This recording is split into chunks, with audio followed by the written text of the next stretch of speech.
Hi everyone, Jay here from Jade Productions, back with another video, and as you can tell by the title, we're looking at a Lumineth Realm Lords list. So this is a list that's been put together. Now, the intent with this list, as we always go with, is here the intent and theme of the list was to build a combined Lumineth Realm Lords list that made use of just about everything. The idea was to include at least one battalion and have a nice mix of units in a very, basically mixed force. Typically with the Lumineth Realm Lords, there's three ways to build them, and that is either you go all in on the Venari, you go all in on the Aelf, or you do a mixture of the two.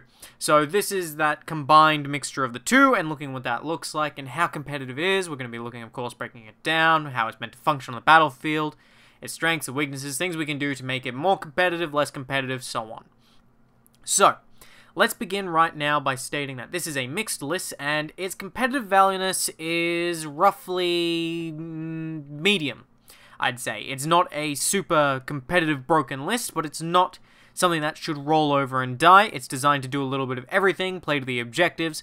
Some stuff sits and is designed to be very balanced, able to primarily, should you be able to participate in any sort of mission, regardless of what kind of mission gets rolled up.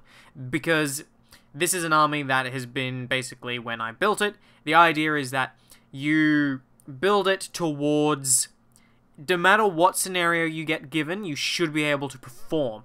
So it has speed, it has unit counts, it has multiple small units, it has guys for going up and hitting things, it has objective takers, objective grabbers, it has a little bit of everything. It's got characters, it's got magic, so here we go.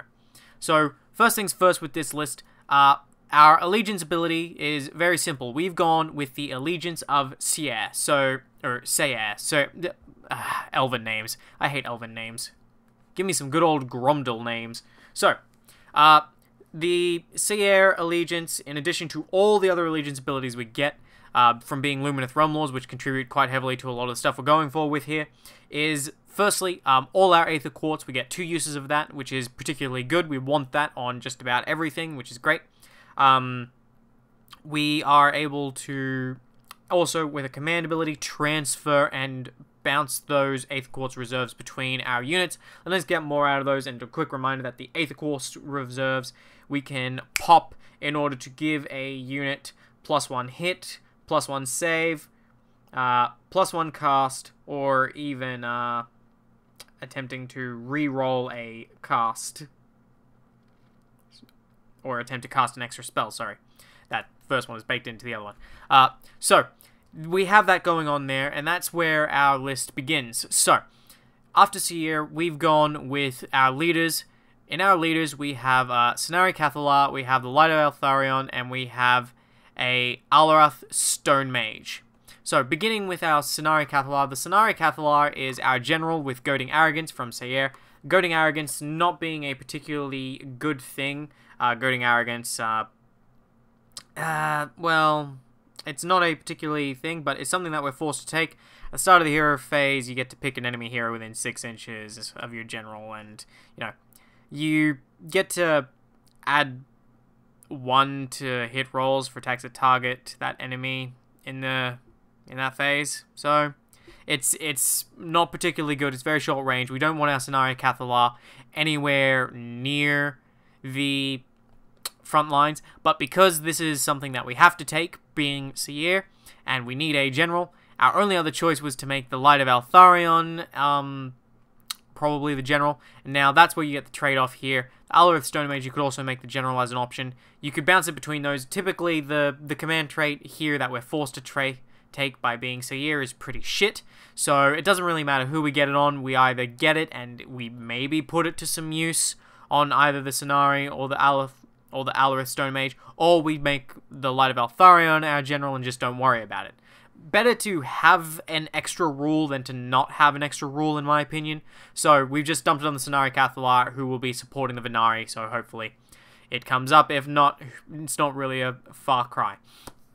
So, then we've given our leader here, for the Sentinels Cathalar, we've given them the Silver Wand. The Silver Wand being a pretty decent artifact. The Silver Wand allows pretty much the bearer to attempt to cast 1 extra spell in your hero phase.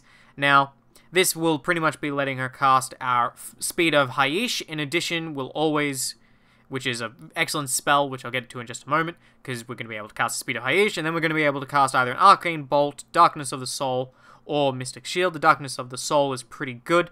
The mages here in the Lumineth are really good debuff choices, and so that's it there as well, but they also have a really good lore of pretty much really good buffing lore. I've gone with Speed of Haish just simply because speed is something that's more important compared to some of the other stuff. There's some really amazing stuff in the lore of Haish, and something that you could do if you really wanted to focus more on that spell casting is you could take the Light of Alfarion out, put in another Sentinel Cathalar, and you could even go and pick the magical sub-allegiance and go for that. And really lean into that fact, because they do have some incredible spells in the lore of Haish. So, but the Silver Wand is going to get us an extra spell out of her. The primary candidate that is intended for this sort of build is, again, the Darkness of the Soul when you can get it to work, because it is a particularly good spell. It is a high cast value of 7, but the 2d6 each time they make a normal move, charge move, shoot, or fight. And, you know, if the roll is greater than their bravery characteristic, they can't perform that action. If you can get that on a unit and consistently goes off, some armies are absolutely going to hate you. It's a really good debuff spell. It has had an excellent range of 18 inches, so that's pretty good there. So being able to do that, and then doing our Speed of Haish to pick a Lumineth Realm Lords unit and shunt them up the battlefield, doubling their move characteristic, sure, excellent.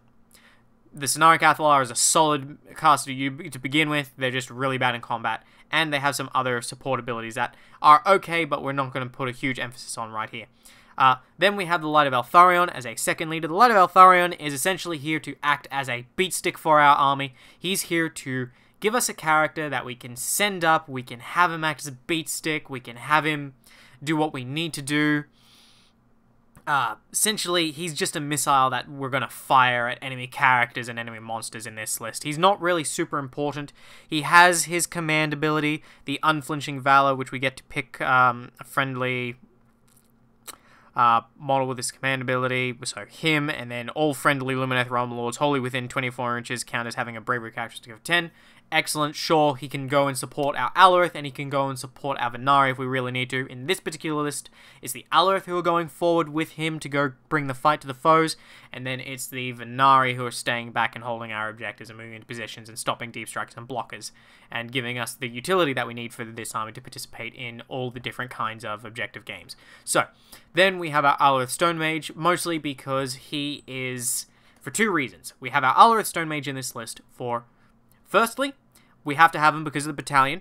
Second, he's really good in said battalion, and his main spell, Crippling, and his main spells are very good for doing, you know, the, essentially messing with the opponent. He has his, you know, Gravitic Redirection, which is an excellent spell. So it's very good for screwing over things with fly and really holding things down. It's really good for that, since you don't have an incredible amount of movement without Haish, Speed of Haish, then in this list you can use him to help delay and mess with stuff. The spellcasters in this list are really designed to just debuff opponents, really a lot, and then you use your Aether Quartz reserves to buff yourself up, and that's really it. We also have the Crippling Vertigo, which is another 2d6 compare against a unit's bravery characteristic, and this time it screws them over when they go to make a normal move, charge move, or pile in move, and if the result's greater than your bravery characteristic, it cannot make that move. So we have two different kinds of debuffs here from both our mages, which really are trying to shut down the enemy units, which is going to be so aggravating if we get them off, and they're really low spell casting value, so that's particularly good, and we can use our Aether Quartz to help ensure those get off and do that. We've given him the artifact that we typically have to take from being Seer, the Perfect Blade. The Perfect Blade is, well, it makes him kind of decent in combat. We have the Perfect Blade here. It gives us a total of, if I can find my Perfect Blade. Yeah, our Perfect Blade here is, we basically get to pick one of his weapons, so his staff, and unmodified hit rolls of 3+, so he always hits on a 3+, he always wins on 3+, and the enemies always fail a save against the attack with 3 or less. So, sorry. An unmodified save roll of 3 or less for this attack always fails. So, yeah, they've essentially always got a 4-up save against it. So 50-50 chance.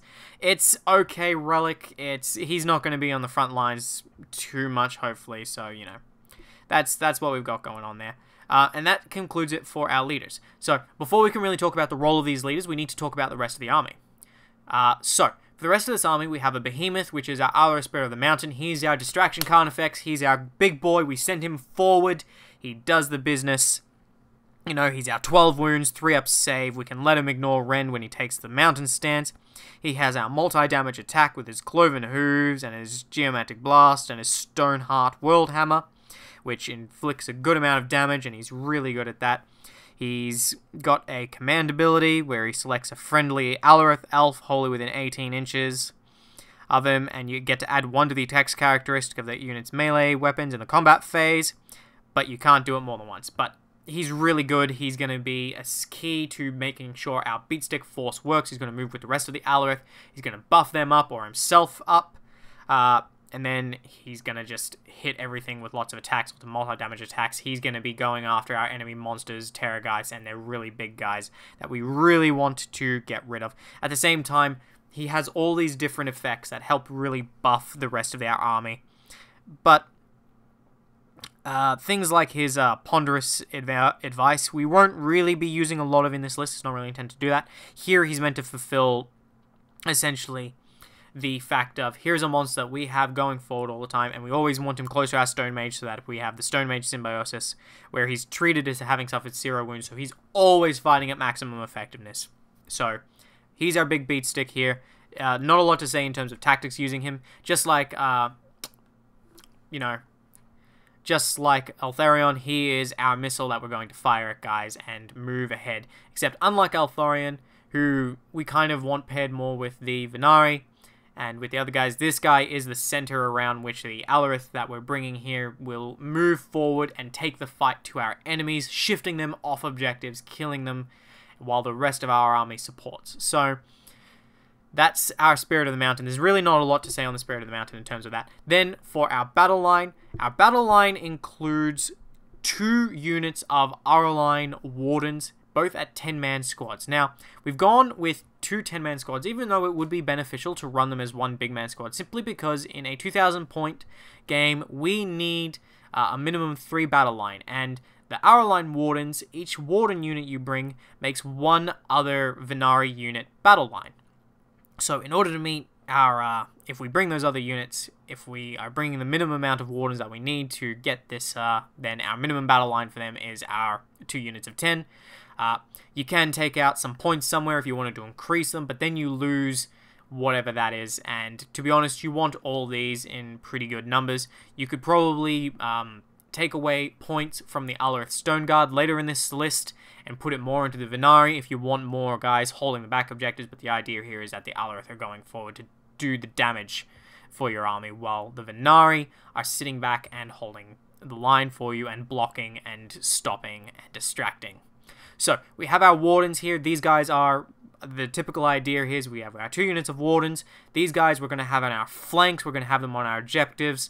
We're going to move them up, typically, on our sides. Basically, there to cover and defend against anyone who tries to outflank, come off from the board edges. Someone tries to come down behind us with a arrive off the board ability. And then these guys are going to sit on these objectives and hold them. That's their goal. That's what they're going to do. They're there to hold our defensive territory. The Sentinels are designed to assist them in the same way, pretty much being closer in on our formation towards our center.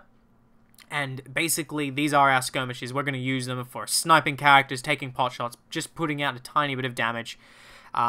Always, ideally, casting our spells on the Sentinels at least. We don't always need to do it on the Wardens, for example.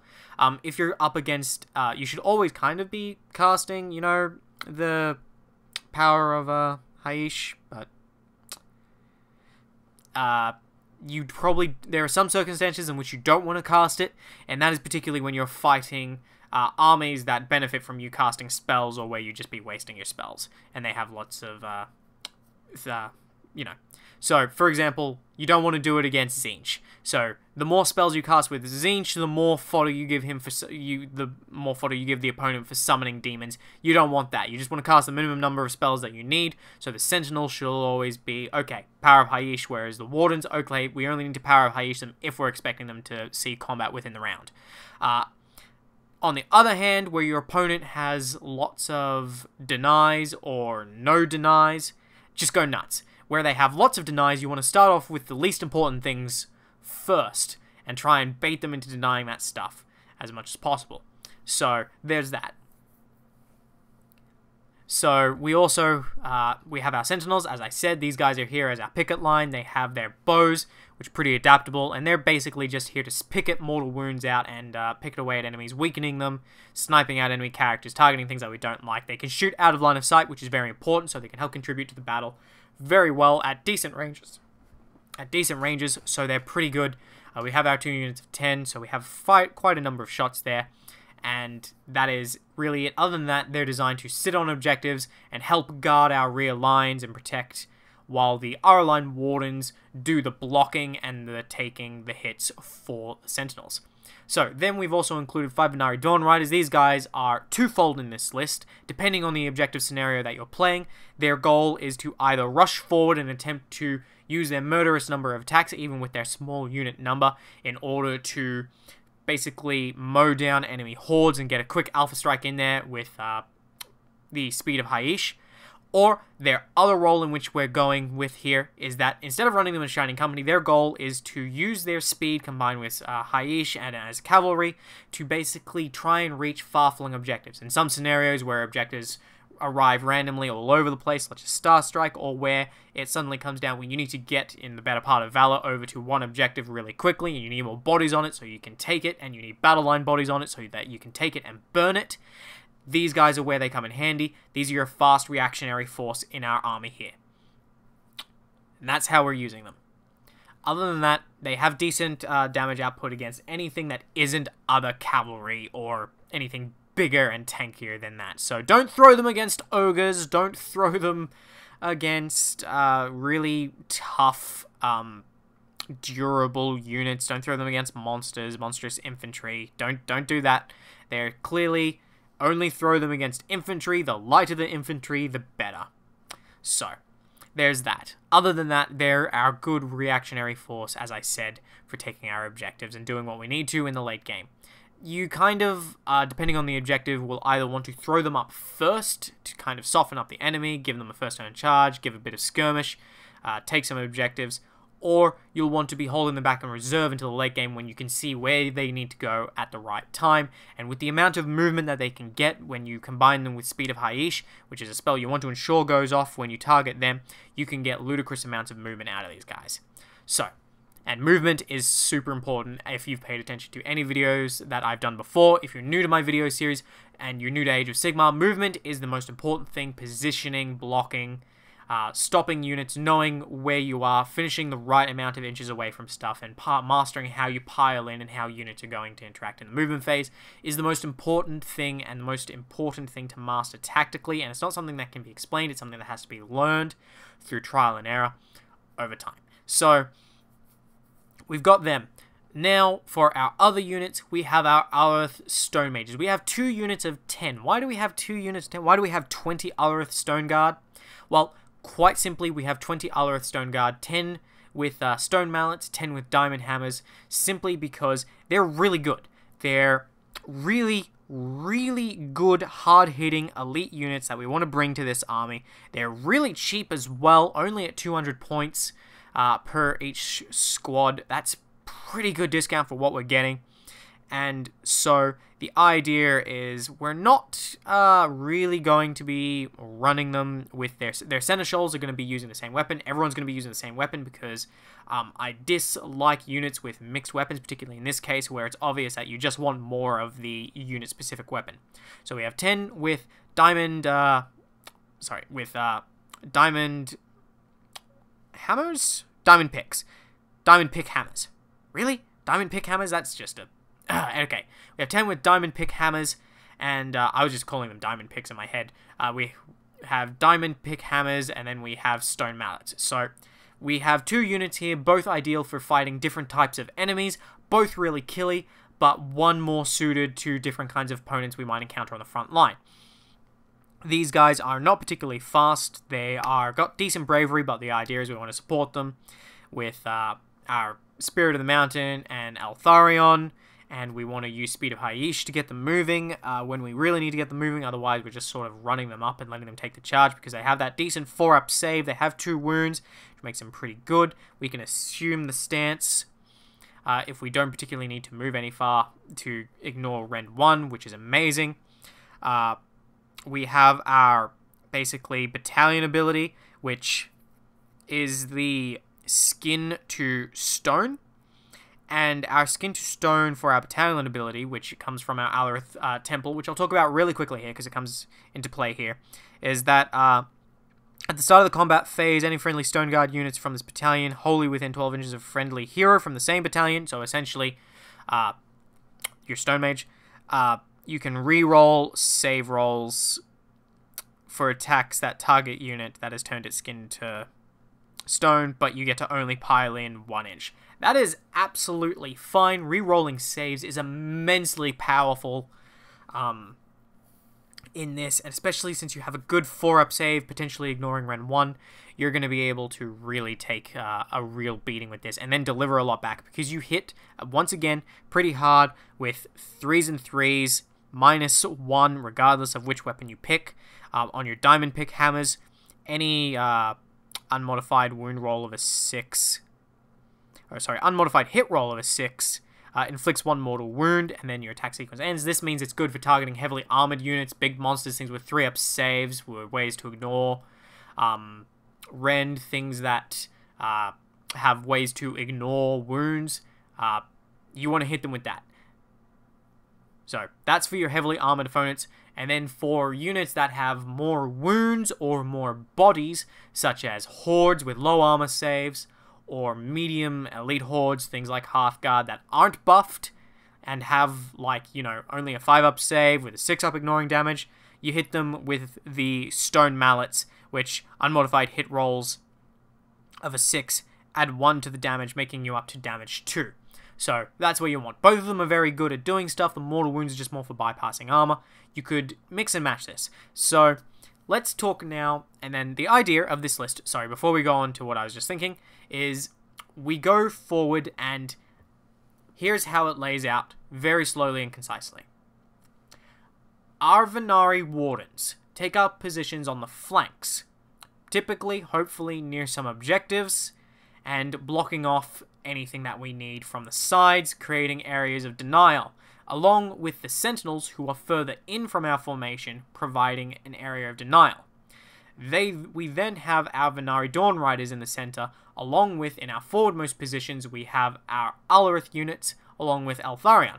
We have our Alfarion somewhat more to the center so that he can react to where we need to go, so that we can send him after anyone that tries to go after our flanks, or shoot him as a missile that we need.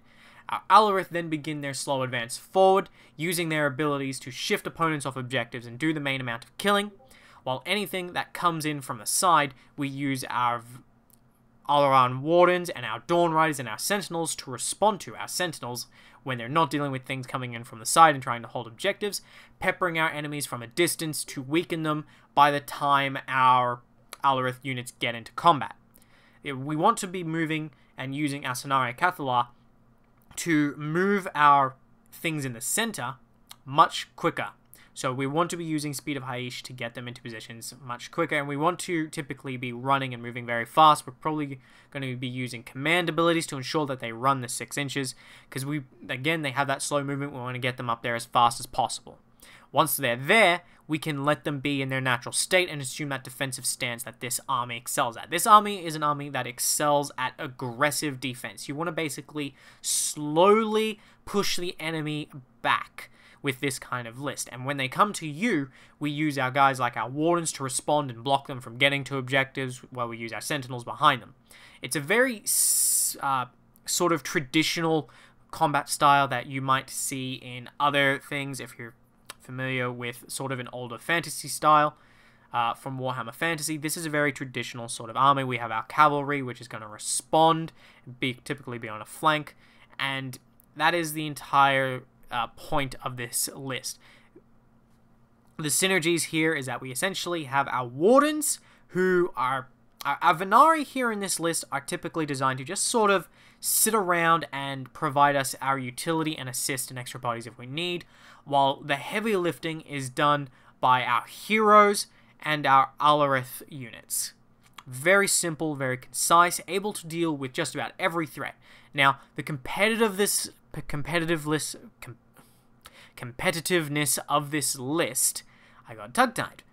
So, the competitiveness of this list is a rather dubious factor, because depending on the army you face, this can go one of two ways. You might fight someone who can completely steamroll over you, someone who's more skewed towards a certain thing. If you're fighting someone who's got lots of armor piercing, lots of range, they might single out your guys very quickly. You might fight guys who have just sheer number of bodies. Someone with Skaven or Goblins is going to be a pain in the ass, but you'll be able to do it, and it will take a lot more of them to kill you. You're very durable. Now, provided you can endure with this army, and then you are able to move on to objectives, that is how you will win games. The idea is that this sort of list plays more to the objective game than the, oh, we're just going to go flat out and kill everything. This isn't the Daughters of Cain. This isn't the Ideneth Deepkin. This isn't the Flesh Eater Court, where it's rush forward, take the objectives, kill everything in our path, and then sort of just leave the objectives behind as we begin to overkill. Because we can't take a hit, so we need to overkill the enemy until they basically have nothing left with which to compete the objectives with. This is assume your positions, take them up, play to your strengths, use your units to block and take a charge, use your units to double up on units with lightning fast reactions, use your units to double block, assigning multiple units to try and take a charge and have them reaction, try and finagle your guys with positioning so that you can pile in even if your opponent was only intending to charge one. Have your units working together in this very phalanx-like position where every unit is supporting each other, and you achieve the desired effect that we want here. Now, in things we can do to improve this list, it's very simple. We can always, without basically destroying the list and skewing instead into something different, for example, if we want to just focus more on the Alarith, more Stone Guard, we could basically do away with 90% of this list and get a lot of Stone Guard out there. And then we just support them with Sentinels Cathalar, with Speed of Haish, and other excellent buffing spells that they have, and a few more Stone Mages. The Stone Mages, ironically, are not particularly good for buffing. They're more damage dealing and debuffing. So we don't really need as many of them. So if we want more Alarith, we grab more Spirits of the Mountain, we grab Avalanor, we grab probably 2 more units of Stone Guard, we bump them up to maybe 15 man, and then we bring in some smaller MSU versions, definitely bring in some Venari Sentinels, but for that you then have to change up and you have to be a Metrica, which means less Aether Quartz. So that's something to keep in mind, and our Aether Quartz is something that we're taking into consideration here with Seir. It's a very simple ability that we can use just to, once again, increase our efficiency when we need it, to make sure that when you're forced to fight in these synergies, that you do win the conflicts that you want to win, so you can survive the charges that you want to survive when you're trying to take them, and you can win the fights you want to win when you're picking them. So, because a real key to Age of Sigmar is knowing when to fight, when not to fight, when to charge, when not to charge. So, we have that. And now we can also do other things. We can really mess around with the allegiance. We can really mess around with our abilities in terms of what spells we select. We can mess around with our artifacts. We don't have a huge selection in the Lumineth to work with. A lot of them are not particularly good. The Sentinels Cathalar Silver Wand is probably one of the 2 best ones, but you can replace with other ones. Our command trait is relatively useless and a little short range. It's not the greatest. We could do away with it. We could pick a new allegiance, pick something better. We could just not pick an allegiance, but it would mean sacrificing that extra Aether Quartz, which compared to extra Aether Quartz versus Goading Arrogance, in my opinion, the Goading Arrogance is a small price to pay. Again, it's a free ability. If we didn't want to care about it, we could just make the Light of Alfarion our general. But it's a free ability, not going to argue with it. So we can do other things like that. We could exchange the Ullrith Temple Battalion and keep the Ullrith stuff. And we could instead opt for a Auraline Venari Battalion, which we can do with that. And we can get bonuses from that. We can filter it to that way, because they're both relatively similarly costed. We can fit just about everything in this list. You could sacrifice the Light of Alfarion for 2 battalions if you wanted to invest even more in command points in that, but you don't particularly need it. The command abilities that you have are solid. You're going to be generating with this list. You're going to start with 2 command points on your first battle round, 1 command point during your first round, if you know, so you at least have 1 for an Inspiring Presence in case someone somehow manages to really devastate one of your units that you particularly need, like killing a unit of 10 Stone Guard down to 4 guys. That would be pretty devastating. But you have them, you have good uses for them, and essentially you can work around them. And you also have excellent debuffing in this list to really mess with the opponent and really play some mind games with them. And your spells are really low cost, a lot of them. There's only one that is casting value 7, and that is okay. That's one that you might consider using the Aether Quartz to try and cast it better, but otherwise, essentially, your Aether Quartz is going to be used for unbinding, extra +1 to hit, or you're going to be using it for saves, +1 to saves, and then you probably want to combine that with Stone to Skin. You probably want to combine that with the generic defensive command ability, whose name escapes me right now, All Out Defense, that's what it is. So that is very much the case here. So as far as the competitiveness of the list, it's a good middle tier army. You could play it up a bit by really leaning into stuff. You could change around stuff. You could change around the numbers of guys. You could drop the Ullrith down and focus more on Dawn Riders, but Dawn Riders are expensive both in money and points. You could get another Ullrith Spirit of the Mountain into this list very easily. The Light of Alfarion is a good thing to just chuck in and out of the list at a whim. So it's a good moldable list that is good for players learning the army, I think, working with the army for the first time. It's also just very good, in my opinion, because it can adapt to the situation.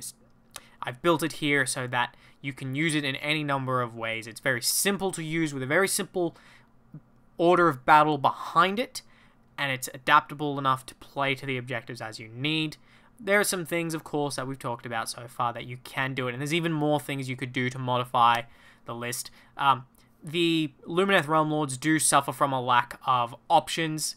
The one thing that this list doesn't pair well with is throwing in Techless. If you throw in Techless, you're basically just... he's not worth it in this kind of list. Techless is the kind of unit where you have to build the list around him.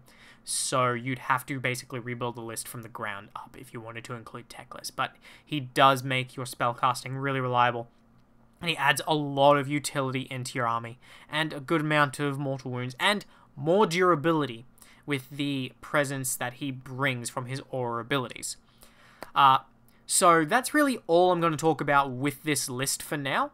If you have questions or you want to comment on the list, you have different thoughts about it, you think you've thought of some ways to improve it, some ways that you want to play it down, some ideas that you had, you want feedback on your own lists, or you just want to talk about Lumineth tactics in general, please comment down below or join us in the Discord that you can find the link to in the description, and join us there, and we can talk more about Age of Sigmar and get your opinions, and help everyone learn together as we get better at Age of Sigmar to enjoy our games some more. So, I will be Jay from Jade Productions. Thank you for watching. I will see you next time.